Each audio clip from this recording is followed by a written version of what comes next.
Good evening, everyone. It's a little after 6 o'clock, so I'm going to go ahead and get started here. Welcome to our winter 2025-2026 Outlook presentation. Try to do this every year before the winter season starts, just to give everyone an idea of kind of what to expect for the winter ahead. Should take about 20 to 30 minutes, and then we'll have time for questions and answers afterwards. That area has already seen a little bit of snow for the year, but your average first snowfall, here on the map, it starts generally at the end of November, November 25th for the Peoria area, around the 30th here in Lincoln, and then down in our southeast counties along and south of I-70. Generally, the first measurable snowfall comes at about the first week of December. I did include some earliest measurable snowfalls on record. For example, Peoria, the first time they had the earliest snowfall they had was September 25th, 1942, when they picked up an inch of snow. So some of these, we have had snow as early as September and October across parts of the area, but on average, the end of November, early December, right about now is when we expect our first measurable snowfall. Just to look at the average snow that we get in a typical winter running from December to February, the numbers vary quite a bit across central Illinois, ranging from as little as 6 to 10 inches in our very far southern counties to as much as 20 inches or more in the Peoria area and northward. I did look at some records just to see what the records for most snowfall in 24 hours, and I listed 3 of them here. Peoria, January 13th, 1979, one of those classic late 70s winters, picked up 12.2 inches in a 24-hour period. Springfield, though, March 24th, 2013, I had whopping 17.4 inches. And then here in Lincoln, our record, 24-hour record, is February 23rd, 1914, with 13 inches of snow. So the snow can happen any time of the year, pretty much from now all the way till February and March. We've even had snow as late as April and even the beginning of May in some parts of our area. But as far as our averages in a normal meteorological winter, December through February, again, we range from about 10 inches in the south to 20 or more inches in our far north around Peoria and northward.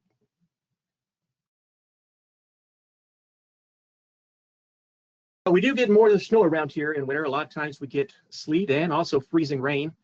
This graphic I show every year just to highlight the fact that there's kind of a relative maxima right over central Illinois.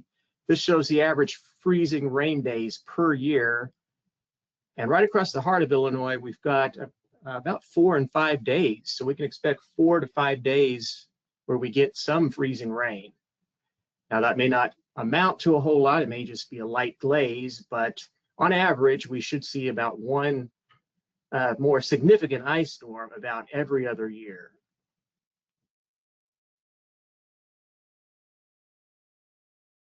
And people like to ask about what are our chances of a white Christmas. Well, this is the probability of a white Christmas.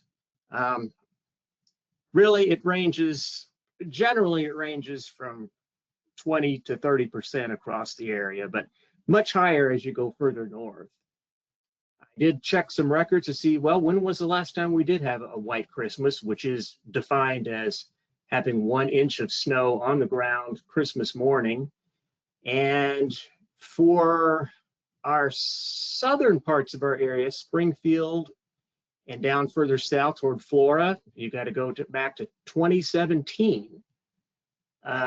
Further north, Charleston, Mattoon area, Lincoln, Peoria, back in 2022, we had a light snow cover on the ground for Christmas morning. So again, the chances are fairly low here that we'll have a white Christmas, much higher as you get further north into the upper Midwest and Great Lakes.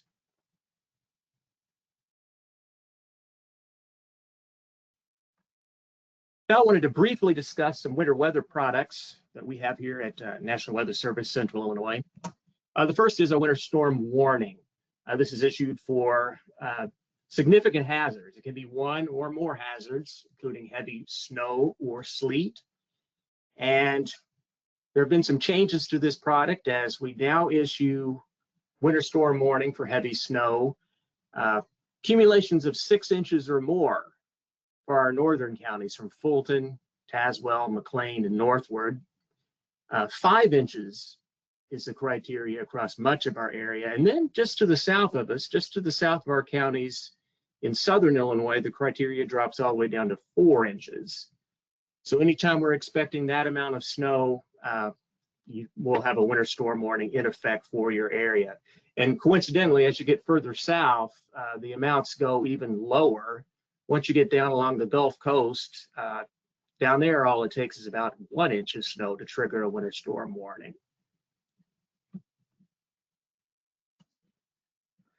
Some other warnings we will issue include ice storm warning.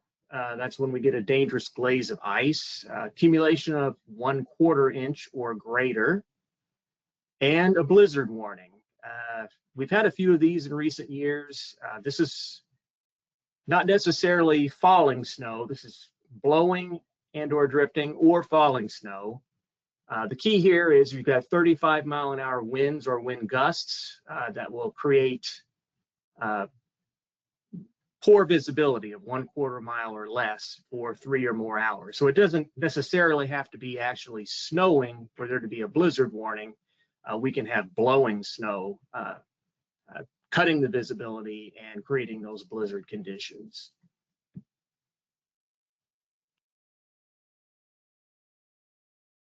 We also have some products for the cold. This is a cold weather advisory. This replaces what we once had was the wind chill advisory. We issue this for cold apparent temperatures regardless of wind speed. Sometimes we have temperatures that just get cold. It drops down to 15 below zero. The wind may not be blowing at all, and that's still extremely cold for around here. So the criteria for a cold weather advisory across much of our area is 15 below zero. But you can see in the lighter shaded blue areas from Christian County to Edgar County southward, a little bit warmer, 10 below zero.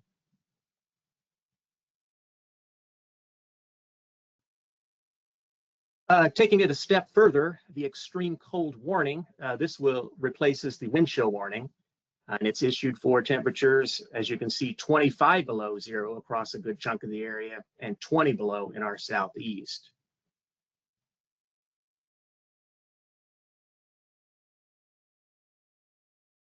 So I wanted to start out with the current conditions, and no, this is not the current conditions outside right now. I just wanted to highlight what we're looking at in order to come up with a forecast for the winter. You may ask, well, where's the coldest air right now? I got this chart yesterday. It's showing 850 millibar temperatures. These are temperatures not at the ground level. These are aloft a little ways, but very helpful to pinpoint exactly where warm and cold air masses are located. The coldest air right now in the northern hemisphere, and what you're looking at here is a picture from basically on top of the world. The yellow star on the image is the North Pole. So you can see this is showing the northern hemisphere. And the coldest temperatures in the northern hemisphere right now are not actually at the North Pole. They're displaced from the North Pole, but they're on the other side of the world. They're on the other side of the globe in Siberia right now. And I circled that area where you can see some pink coloration on the map, showing temperatures of about negative 30 Celsius. So very cold air mass, but luckily that is on the other side of the globe for the time being.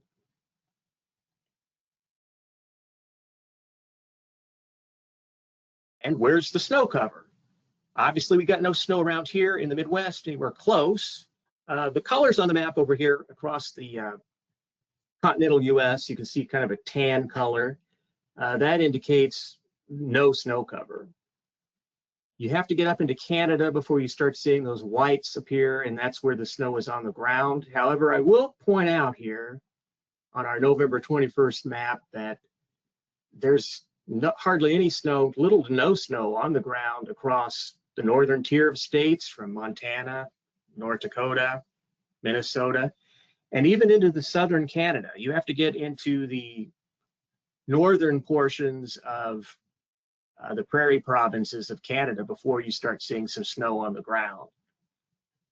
Another thing I found interesting about this map was it's got water temperature anomalies on here. So you can see Hudson Bay really sticks out, and the Great Lakes to a lesser extent. We've got warmer than average waters in those basins right now.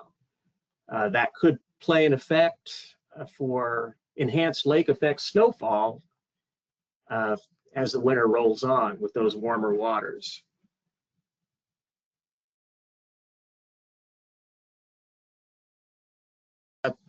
Sticking to water temperatures, the next thing we look at for winter weather outlooks is always to see what do we have a La Nina, El Nino, or do we have neutral conditions. This is our map of the equatorial Pacific showing sea surface temperature anomalies running all the way up through November 12th. And the thing you can note here is right in the middle of the image, you can see the blue coloration indicating temperatures running about 1 to up to 2 degrees Celsius below normal. Whenever we see this pattern, this is indicative of a La Nina pattern. This is a weak La Nina. It is expected to persist through at least December 2025, and then we got a gradual transition back to neutral conditions by about March of next year. So right now we are dealing with those La Nina conditions.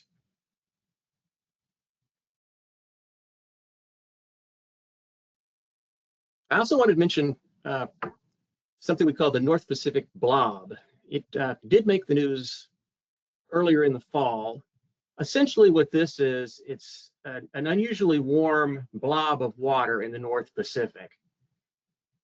You can see on the map above to the left, September 1st, these are sea surface temperature anomalies. So how much above or below normal the water temperature is. And you can see in the Pacific Ocean, the northern Pacific Ocean, Gulf of Alaska, off the coast of California, Washington, Oregon, you can see much above normal temperatures on September 1st of this year. And that is what is known as the blob.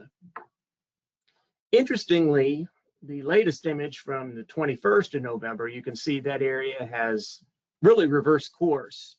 Those above normal temperatures sea surface temperatures have completely gone away. They're now down to near normal values. In fact, you can even see a few flecks of blue in there indicating below normal average. So how does this impact downstream weather? Well, the blob itself is more than likely caused by upper ridging in the atmosphere. And when you're under the influence of a ridge of high pressure, generally the winds under that are lighter. And therefore, you're not going to get a lot of upwelling of cold subsurface water to the surface. So when you have upper ridging over the Pacific like that, then you would tend to see higher those warmer sea surface temperatures in the northern Pacific. And that's actually indicative of a La Nina pattern. Typically, we have a ridge of high pressure over the Gulf of Alaska during a La Nina. And the downstream effect would be a corresponding trough of low pressure usually over the northern Rockies into the northern plains and kind of into the Great Lakes area. So actually the September 1st image looked kind of very similar to what we would expect with La Nina, but the November 21st image is kind of reverse courses, at least temporarily. we'll definitely keep an eye on this phenomenon, see how it changes as we move into the winter.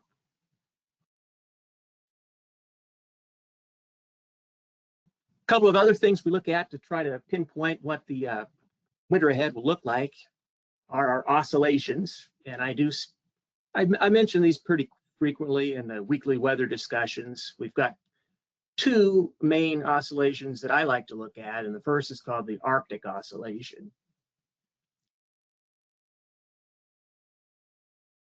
Whenever you have a negative phase of the Arctic oscillation, this signals higher than normal pressure at the North Pole. Air flows from high pressure towards low pressure. So when you have higher than normal pressure at the North Pole, that means you're going to get a displacement of that cold air southward towards the equator. So whenever we see the Arctic oscillation go negative, that gives us a pause and gives us a good clue that colder air mass is heading southward. What I have here right now, this shows the Arctic oscillation since August 1st. The latest phase of this, we're actually in the positive phase. We're above zero. So right now we are in the positive Arctic oscillation phase. However, the forecast ahead is showing it dropping weekly negative or near neutral as we move into December. And I've looked at some other model iterations of the Arctic oscillation further out into the month, and it appears that this oscillation may stay weekly negative for an extended period of time. So that means higher than normal pressure at the North Pole and a southward shift in those colder air masses.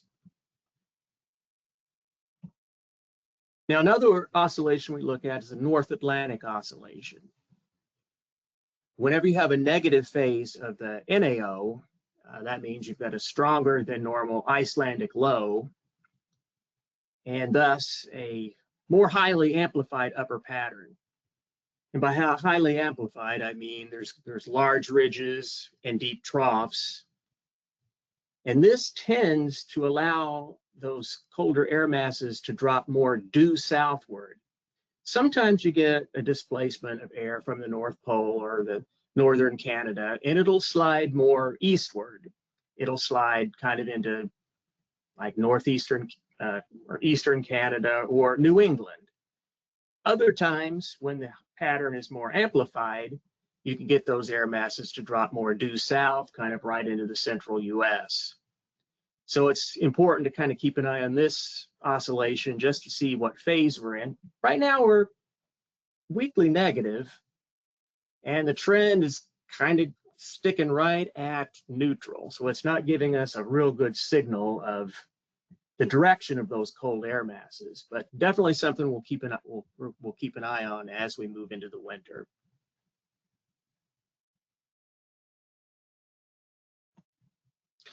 Finally, I wanted to show the climate forecast system. This is a computer model that is generated frequently. And essentially, this is a tool that the Climate Prediction Center uses to come up with their 6 to 10 day and 8 to 14 day outlooks.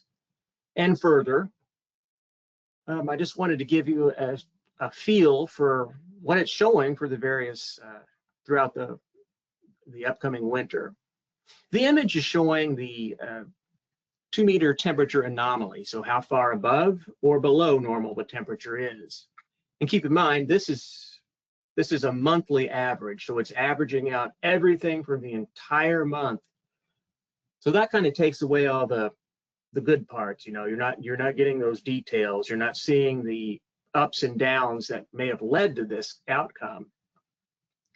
But the latest iteration here for the month of December is showing kind of a weekly above normal temperatures for December. But notice off to the northwest, there's a good chunk of Canada, northern plains, dipping down into the Great Lakes where it's below normal. As we move into January, we kind of see the very same pattern with the colder than normal temperatures upstream of us, and even the same thing into February. This looks very much like our La Nina signal, where we have a strong ridge of high pressure in the Gulf of Alaska, and we've got downstream troughing over Canada into the northern US. So this is very much looks like a La Nina signal.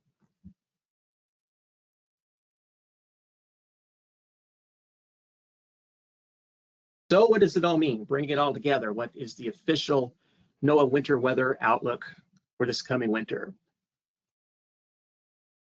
Well, this is the temperature outlook, and this is hot off the presses from November 20th. They just updated a few days ago.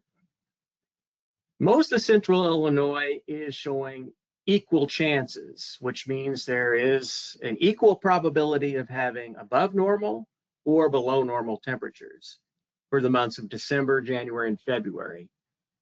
However, you can note just off to the north of us, across the northern plains, all the way down into the Great Lakes, right on our doorstep, is below normal probabilities.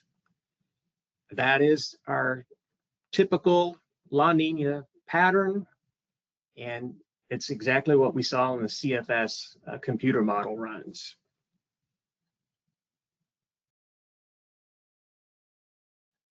As far as precipitation is concerned, the latest forecast trending above normal in central Illinois. And this is also a typical La Nina pattern. Most of the time, when you're dealing with La Nina, you're going to have the above normal precip across the northern US, and down in the south, it's going to be below normal. This is exactly what we're seeing in the official outlooks.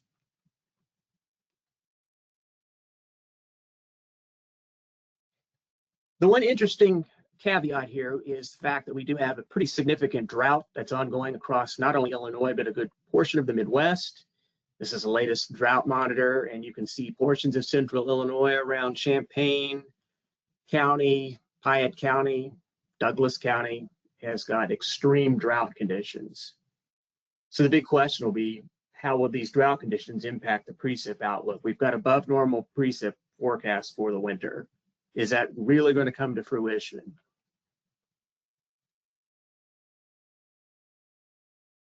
So bringing it all together, here's kind of some expectations that I put together here. Probably going to lean towards near normal temperatures, maybe a trend towards slightly below normal temperatures.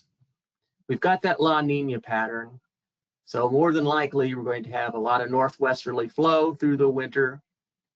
We'll have bouts of cold air coming down occasionally, so I think we're going to have near to maybe slightly below normal temperatures. Coldest periods potentially running from soon, late next week, through about the middle of December. A lot of the CFS weeklies are pointing towards below normal temperatures. That Arctic oscillation, as I mentioned, is expected to go weekly negative and remain there. So I believe we're going to be soon to be moving into a cold pattern here, right about Thanksgiving, and then lasting perhaps into the middle of December. After that, we'll have to keep an eye on it. It does, right now it appears that January may be kind of near normal or slightly above normal, and then perhaps another bout of cold weather as we get into the month of February.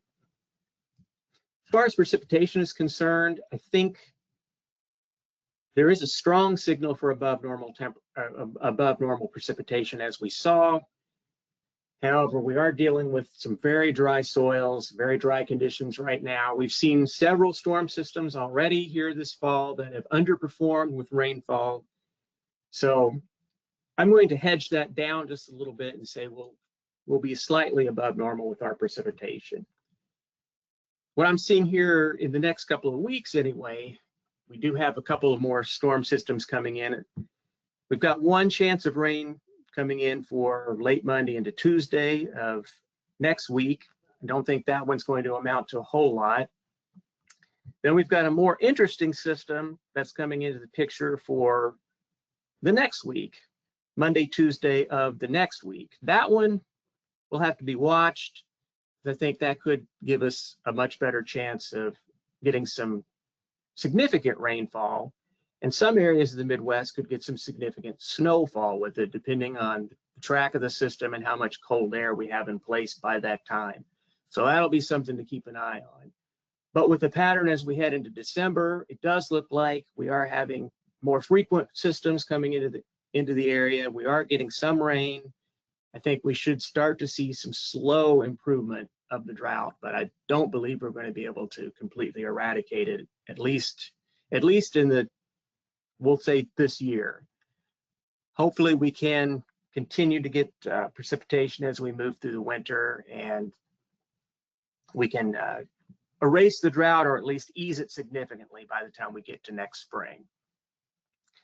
With all that said, I think it's pretty likely that we're going to end up with more snow this year than we got last year. Of course, that's not too hard to accomplish. Last year was a pretty lax on the snowfall. I can only remember one significant event where parts of the area got 6 to 10 inches of snow, kind of along and south of I-72. And that's about all I can remember from last winter as far as significant snow. We did not have that much. But I think this year, with the trending towards more normal temperatures or even slightly below normal temperatures, and our trend towards slightly above normal precipitation, I think that's going to equal a snowier winter than we've had in the last couple of winters. So with that said, I'll wrap this up. We're just about right at 6:30 on schedule. If anyone has any questions, you can raise your hand or chat them in the chat room or the question room there, and I will be happy to take your questions. Okay, with nothing heard, I think we can wrap up this year's seminar. Thanks a lot for attending this evening. Hopefully I answered some questions and provided a little bit of detail into the process of creating the winter weather outlook. And hopefully we won't have too bad of a winter, but we'll have to wait and see. So until next time, I'm signing off. Thanks a lot, guys, and have a good night.